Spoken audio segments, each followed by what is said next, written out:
সন্দেশখালী কাণ্ডের প্রতিবাদ আর এবার মৌন মিছিল। শহর কলকাতায় সংগ্রামী যৌথ মঞ্চের মৌন মিছিল। যে মৌন মিছিলে সংগ্রামী যৌথ মঞ্চের সদস্যরা পা মিলিয়েছেন। সন্দেশখালীর লুটেরা এবং নিপীড়ক রাজা, যেমনটা ছবি আপনারা দেখতে পাচ্ছেন, এবং একই সঙ্গে তাদের এই ব্যানার এবং এই গোটা ছবিটা অনেক বড় বার্তা বহন করছে। ছবিটা দেখাচ্ছি, একই সঙ্গে সরাসরি ছবিটাও দেখাবার চেষ্টা করবো। রেশমি আমাদের সঙ্গে রয়েছেন, আমাদের প্রতিনিধি, চলে যাব রেশমি।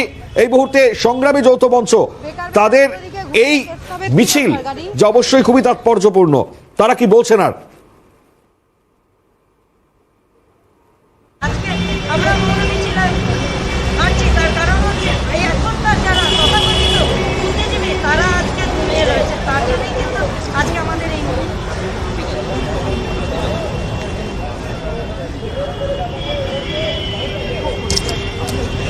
সন্দেশখালীর ঘটনা নিয়ে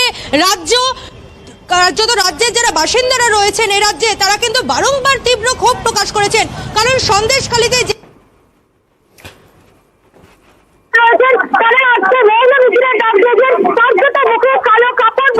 আর এবার সংগ্রামী যৌথ মঞ্চ, অর্থাৎ এ রাজ্যে যারা রাজ্য সরকারি কর্মচারী, যারা বকেয়া ডিএ সহ স্বচ্ছ নিয়োগের দাবিতে দীর্ঘদিন ধরে ধর্ণা দিয়েছেন, তারা রাজপথে নেমেছেন। আমার চিত্র সাংবাদিক সায়নকে সেই চিত্রটা দেখাতে বলবো। সংগ্রামী যৌথ মঞ্চের যারা সদস্যরা রয়েছেন, তারা আজকে মৌন মিছিলের ডাক দিয়েছেন। কার্যত মুখে কালো কাপড় বা কালো মাস্ক পরে তারা প্রতিবাদ জানাচ্ছেন। সামনের সারিতেই রয়েছেন সংগ্রামী যৌথ মঞ্চের যারা মহিলারা রয়েছেন তারা। কারণ মহিলাদের ওপর যে সন্দেশখালীতে যে ঘটনা ঘটেছে তার তীব্র প্রতিবাদ করছেন তারা এবং তীব্র ক্ষোভ উগরে দিচ্ছেন এখানকার যারা সদস্যরা রয়েছেন সংগ্রামী যৌথ মঞ্চের তারা। এবং তোমাকে একটু ব্যানারটা দেখাবো, লেখা নৈরাজ্য নিপাত যাক। এবং যারা সংগ্রামী যৌথ মঞ্চের সদস্যরা রয়েছেন তাদের সঙ্গে কথা বলে নেওয়ার চেষ্টা করি। সংগ্রামী যৌথ মঞ্চের সদস্যরা আপনারা বারংবার বিভিন্ন ইস্যুতে পথে নেমেছেন। আজকে সন্দেশখালীর ঘটনায় পথে নামলেন, কিন্তু সন্দেশখালীর যিনি সাংসদ তাকে কিন্তু এখনো দেখা গেল না সেখানে পৌঁছতে। কি বলবেন? সাংসদ হওয়ার যোগ্যতা নিয়ে কি তারা সাংসদ হয়? সাংসদ হতে গেলে একটা রাজ্যের, একটা দেশের দায়িত্ব নিতে গেলে তাকে কতটা যোগ্যতা থাকতে হয়, সে যোগ্যতা তাদের নেই। তারা তাদের দলের যারা এসছেন এবং দলীয় রাজনীতি করে যাবেন, তারা ওই দলীয় রাজনীতি থেকে বেরোবেন না। তাতে সমাজের উন্নতি হলো না অবনতি হলো, কোথায় কি চুরি হলো সেটা তাদের কিছু এসে যায় না, বরং তারা ওইগুলোকে ইন্ধন যোগাবেন। এগুলো তো তারাই করিয়েছেন পরোক্ষ থেকে। তারা জানতেন না একটা এলাকায় দিনের পর দিন এগুলো হচ্ছে। সন্দেশখালীর ঘটনায় আপনারা বারংবার বলছেন আপনারা মহিলা হিসেবে লজ্জিত, রাজ্যের মহিলা হিসেবে। সন্দেশখালীকে কি আপনারা যাবেন, সেখানকার মহিলাদের সঙ্গে গিয়ে কথা বলবেন? এখনো সন্দেশখালীতে সেরকম পরিস্থিতি হয়নি। প্রশাসনের থেকে সেইভাবে যদি আমরা অনুমতি পাই এবং আমাদের সংগ্রামী যৌথ মঞ্চের কনভেনাররা তারা একটা সিদ্ধান্ত নেবেন, তাহলে আমরা নিশ্চয়ই যাব এবং যাওয়ার জন্য আমাদের আন্তরিক ইচ্ছা আছে।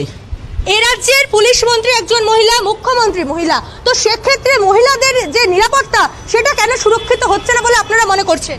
উনি তো বারংবার বলে যে আমি নারীদেরকে স্বাধীনতা দিতে যাই। এ কোন ধরনের স্বাধীনতা, যেখানে নারীরা মুখের ঢাকা দিয়ে হচ্ছে সংবাদ মাধ্যমের সামনে বলতে বাধ্য হয় যে আমাদের ওপরে এই অত্যাচার হচ্ছে। উনি একজন নারী হয়ে উনি নারীর কলঙ্ক। উনি যে বলেন মা মাটি মানুষের সরকার, উনি নাকি মানবিক সরকার চালাচ্ছে। মানবিক সরকারটা কোথায়, যেখানে উনি কিনা যারা অত্যাচার করেছে তাদেরকে আড়াল করছে? শেখ শাহজাহানকে কেন উনি ধরাতে পারছেন না? কেন উনি এই ইনস্ট্রাকশনটা দিতে পারছেন না যে যেখানেই দেখা যাক না কেন শেখ শাহজাহানকে সেখান থেকে ধরো? উনি নারীর নামে একজন কলঙ্ক। আমরা এই ধিক্কার জানাই ওনাকে। আপনারা বারংবার যারা নিজেদের হকের দাবিতে আন্দোলন করেন আপনারা এবং যারা চাকরি প্রার্থী তারা যখন বলেন, তারা যখন রাস্তায় নামে পুলিশের অত্যাচার, পুলিশের অতি সক্রিয়তার শিকার, পুলিশ তাদের কার্যত প্রিজন ভ্যানে টেনে উঁচিয়ে তোলে। সেক্ষেত্রে যেখানে দেখা যাচ্ছে শাহজাহানের নামে এত ভুরি ভুরি অভিযোগ, শাহজাহানকে কেন গ্রেপ্তার করছে না? কারণ হচ্ছে শাহজাহানকে যদি গ্রেপ্তার করে তাহলে তো ওনার ভান্ডাটা ফুটে যাবে। ওনার ভান্ডা যাতে না ফুটে যায় তার জন্যই কিন্তু শাহজাহান কেন যে কোনো অপরাধীকে হচ্ছে আড়াল করার চেষ্টা করছেন উনি। পুলিশের সক্রিয়তা এখানে আপনারা কোনোদিনই দেখতে পারবেন না। তার কারণ হচ্ছে আখেরে তো যদি শাহজাহান মুখ খুলে দেয়, দিদি যদি ফেসে যায়, সেই জন্যই হচ্ছে উনি আড়াল করে রেখেছে। আপনারা কি এই সন্দেশখালীর ঘটনার প্রতিবাদ কি আরো তীব্রতর করবেন? যদি দরকার পড়ে করব, তার কারণ হচ্ছে আমরা নিজেরা নারী, আমাদেরকে প্রতিটা দিন বেরোতে হয়। আমাদের সুরক্ষা, শুধু ওনাদের সুরক্ষা না, আমাদের সুরক্ষা, আমাদের ভবিষ্যৎ প্রজন্মের সুরক্ষার জন্য আমাদেরকে প্রতিবাদটা আরো তীব্র করতেই হবে। সংগ্রামী যৌথ মঞ্চের যারা প্রতিনিধিরা রয়েছেন তারা বলছেন এই প্রতিবাদ তারা আরো তীব্র করবেন। সংগ্রামী যৌথ মঞ্চের কনভেনর রয়েছেন, তার সঙ্গেও কথা বলার চেষ্টা করব।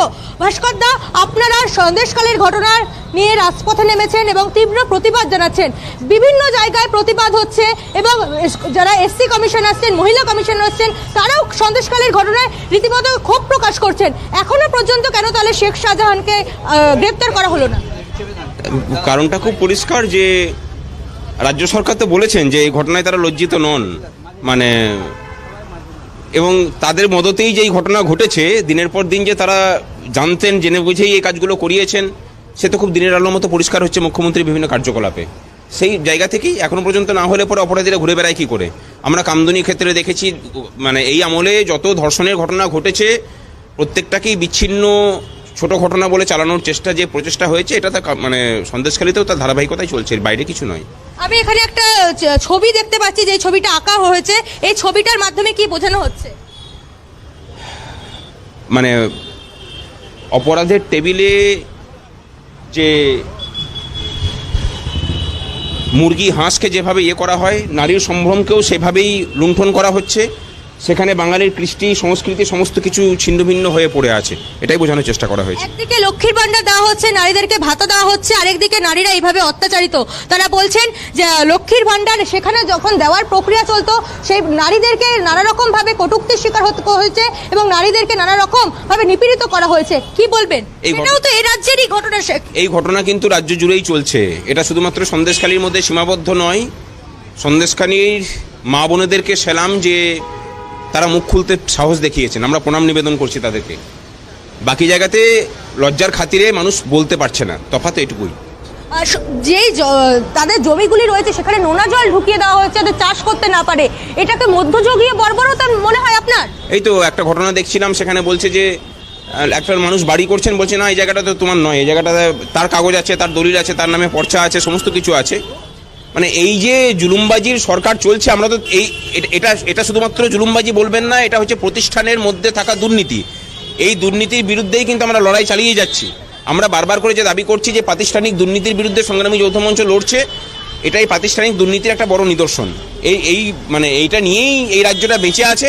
আমরা চাই এই প্রাতিষ্ঠানিক মানে দুর্নীতি একেবারে আমি বুঝতে পারছি। আপাতত অনেক ধন্যবাদ জানাবো তোমাকে।